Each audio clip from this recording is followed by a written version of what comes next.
Bismillahirrahmanirrahim. Assalamualaikum warahmatullahi wabarakatuh.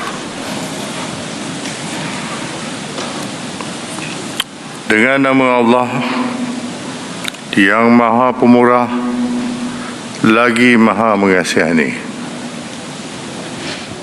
Segala puji bagi Allah, Tuhan pentadbir seluruh alam. Selawat dan salam kepada junjungan besar kita, Nabi Muhammad semulia-mulia Rasul, serta keluarga dan para sahabatnya sekalian. Alhamdulillah, syukur saya kehadrat Allah Subhanahu wa Ta'ala kerana dengan limpah kurnia dan izinnya kita dapat meraihkan hari keputeraan rasmi saya. Terlebih dahulu, saya ingin merakamkan ucapan terima kasih kepada yang amat berhormat Perdana Menteri dan Wakil Ketua-Ketua Perwakilan Asing di atas perutusan tahniah dan ucap selamat sebentar tadi. Saudara-saudari sekalian, sering saya tegaskan, perpaduan adalah asas kekuatan negara. Oleh itu, bagi menjamin kemajuan ekonomi, keharmonian kaum dan kestabilan negara, rakyat haruslah bersatu hati, bertolak ansur, saling menghormati serta berpegang teguh kepada prinsip rukun negara. Jangan kita lupa dengan sejarah hitam negara,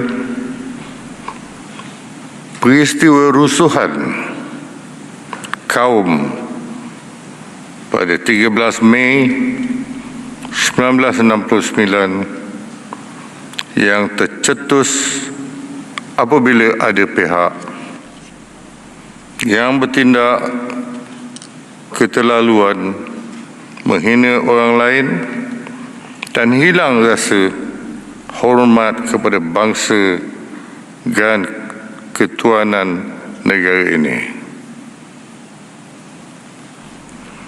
Peristiwa ini telah menguntuhkan perpaduan rakyat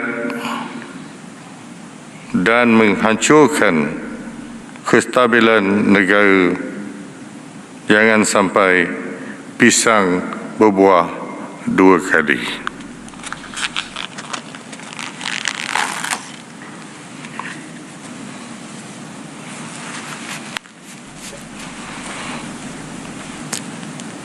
Bagi membina sebuah perpaduan kaum dan menjamin keharmonian masyarakat, pada 31 Ogos 1970, kerajaan telah memperkenalkan rukun negara sebagai aku janji dan ikrar seorang warga Malaysia.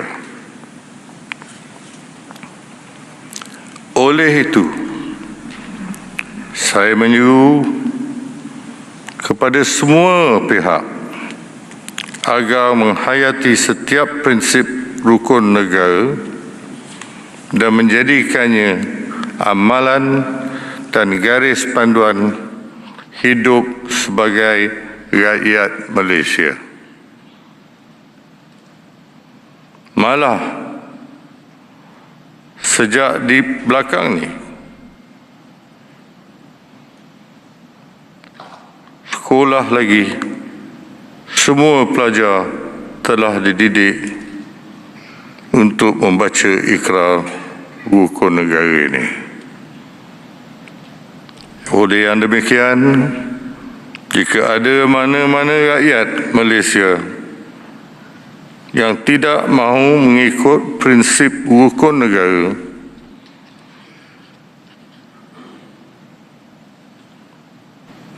saya menasihatkan maka dia tidak layak digelar sebagai warga negara Malaysia.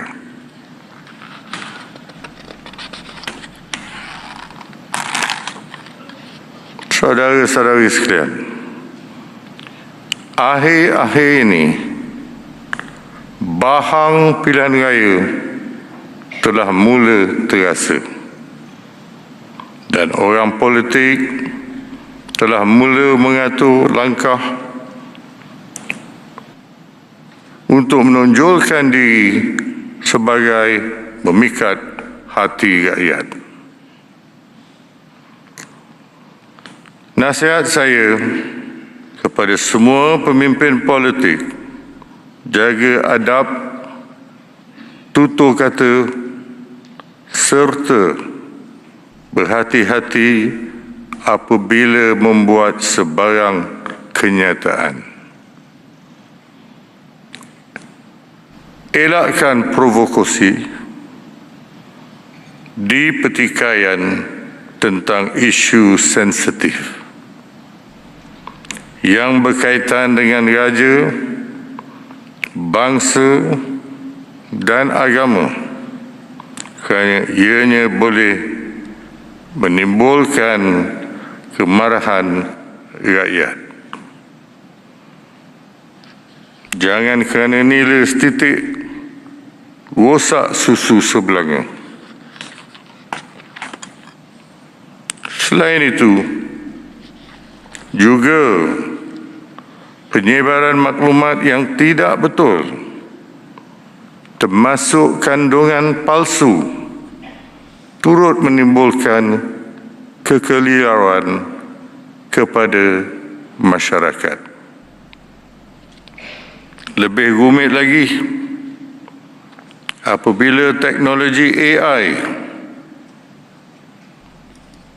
disalahguna untuk menghasilkan berita palsu dengan suara dan gambar tiruan, menerusi video deepfake di media sosial.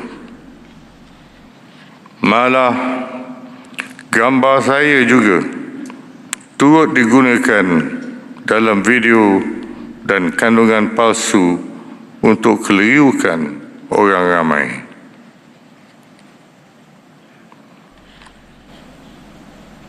Suka juga saya ingatkan, kebebasan bersuara di media sosial bukan medan untuk menambah fitnah dan kebencian di kalangan rakyat. Justru itu, saya menyeru kepada pihak berkuasa untuk terus meningkatkan pemantauan dan mengambil tindakan bagi membendung perkara tersebut.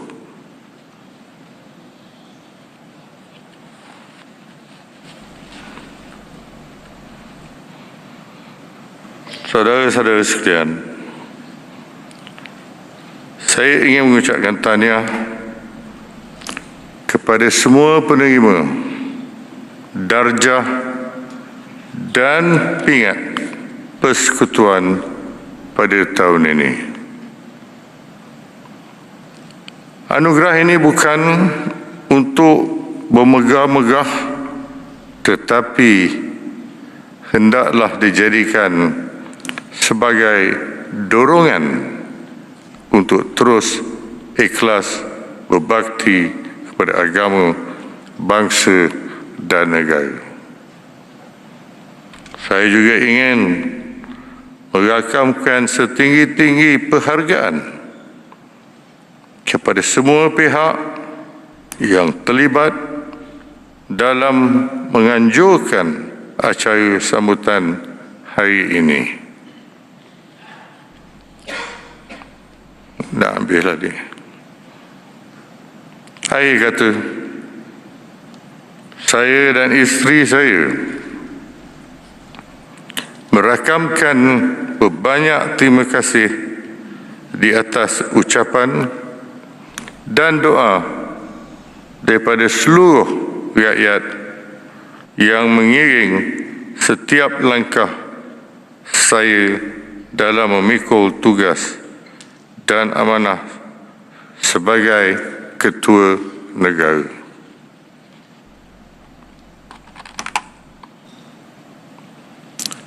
Marilah kita berdoa semoga negara kita Malaysia sentiasa dilimpahi rahmat, keamanan dan kemakmuran serta rakyatnya terus hidup harmoni, sejahtera dan bersatu padu. Sekian. Wabillahi taufik wa hidayah. Wassalamualaikum warahmatullahi wabarakatuh.